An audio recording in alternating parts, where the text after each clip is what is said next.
in between the moment when somebody cuts you off on the road and you respond, there's a small gap. Now, depending on how you feel about that situation will depend on how you respond. When I was a young man, my old girlfriend told me that I was an aggressive driver. I doubt that very much, but that's what they tell me.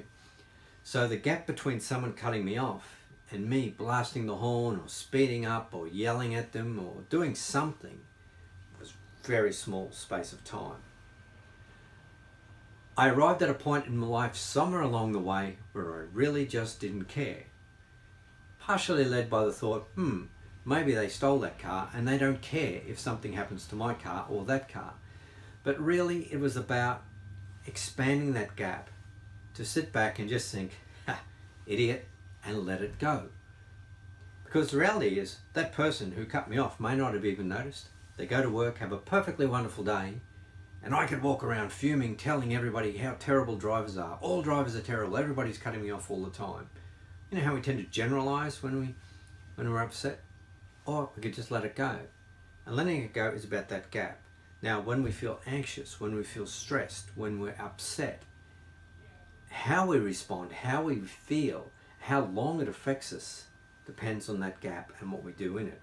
In my process I call nervous system reset, I bring strategies into that gap on what we call an acute basis, like a first aid, and then also more in-depth strategies, what I call nervous system renovation, to kind of build and strengthen the resilience and give you more capacity to manage within that space.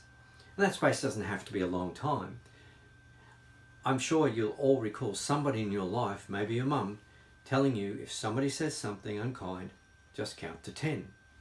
So what's that doing? Counting to 10 is expanding the gap.